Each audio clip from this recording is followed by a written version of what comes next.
Hi friends, welcome to my channel. మనం ఈరోజు ఎంతో ఈజీగా అండ్ టేస్టీగా క్విక్గా తయారు చేసుకునేటువంటి క్యాప్సికమ్ మసాలా కర్రీ ఎలా చేసుకోవాలో చూసేద్దాం. ఇది రైస్తో వేడి అన్నంలో ఈ కర్రీ వేసుకొని తింటే చాలా చాలా బాగుంది. సేమ్ ఫంక్షన్స్లలో ఎలా అవుతుందో అంతకంటే బాగా రుచిగా తయారైంది. సో ఎలా చేయాలో నేను మీకు చెప్పేస్తున్నాను. దీనికి మనకి ఎక్కువ ఐటమ్స్ కూడా అవసరం లేదు. ఇంట్లో ఉన్న కొద్ది వస్తువులతోటి చాలా చాలా టేస్టీగా తయారు చేసుకోవచ్చు. సో క్యాప్సికమ్స్ చూసారా ఎంత పెద్దగా ఉన్నాయో. సో నేను ఇవి పెద్దగా ఉన్నాయి కాబట్టి రెండు క్యాప్సికమ్స్ని తీసుకున్నాను అండ్ ఒక టమాటో తీసుకున్నాను. ఇలా క్యాప్సికమ్ని ఇలా అడ్డంగా కట్ చేసి పెట్టుకోండి అండ్ పుదీనాని, కరివేపాకు అండ్ టమాటోస్ని ఇలా కట్ చేసి పెట్టుకోండి.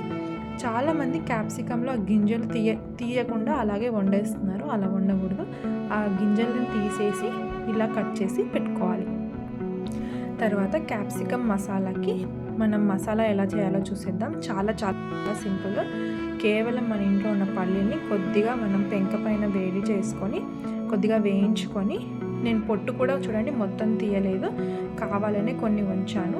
సో మీరు కూడా మీకు కావాలంటే మొత్తం పొట్టు తీయండి, లేదంటే అలానే ఉంచేసి పల్లీలు, కొద్దిగా కారము, ఉప్పు అండ్ ఎల్లిపాయ వేసి గ్రైండ్ చేసుకోండి. మనకి ఎంత మసాలా క్వాంటిటీ కావాలో అంత పల్లీలు తీసుకొని కాస్త వేయించి ఇలా మొత్తం మిక్సీ పట్టుకోవాలి.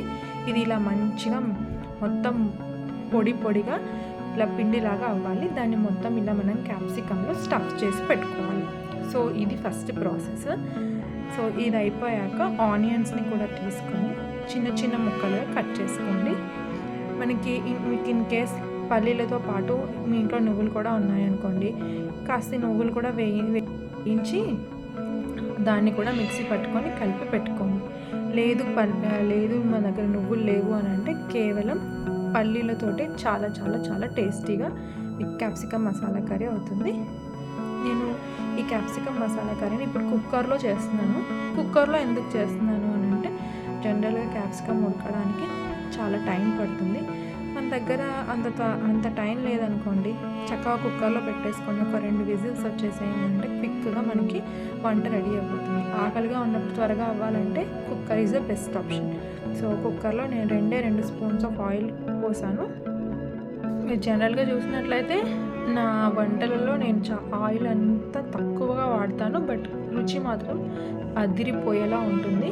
So 2 table spoons of oil పోసేసి అందులో బిర్యానీ ఆకు, ఒక చిన్న దాల్చిన చెక్క, 2 లవంగాలు, ఒక ఇలాచీ వేసి అవి కాస్త వేగాక మనం కట్ చేసి పెట్టుకున్నటువంటి ఉల్లిపాయలు వేస్తున్నాం.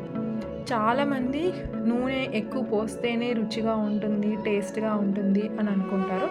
అలా ఏం కాదండి. మీరు తక్కువ నూనెతో కూడా ఎంతో రుచికరమైన వంటలని చేసుకోవచ్చు.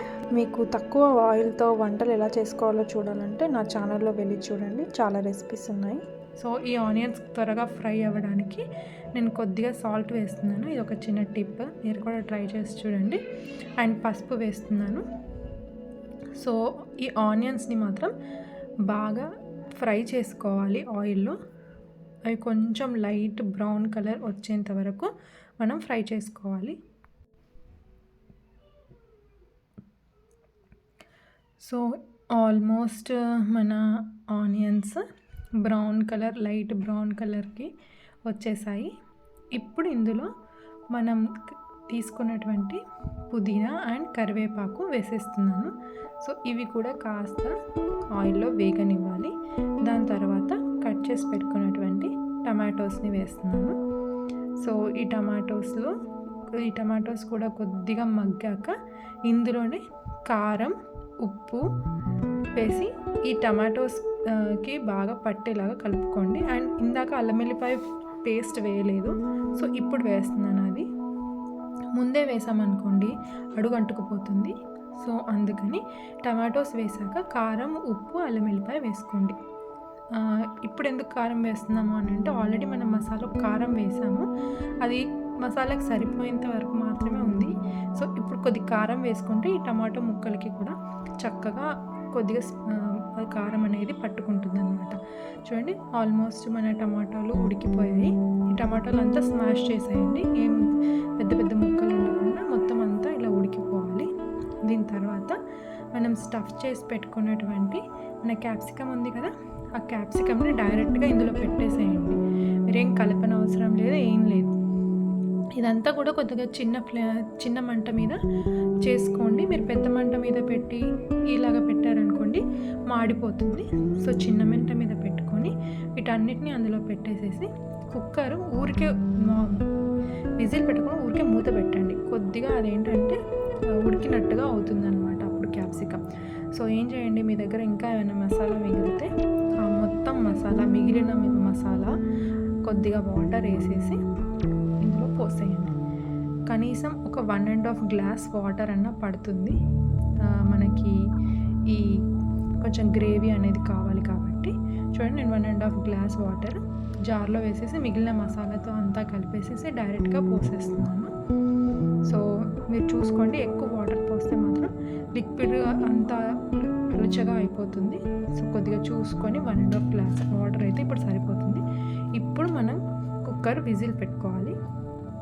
దీనికి ఎక్కువ టైం, నార్మల్గా మీరు కడాయిలో వండారనుకోండి క్యాప్సికమ్ ఉడకడానికి కనీసం మీకు 1/2 అవర్ టైం పడుతుంది.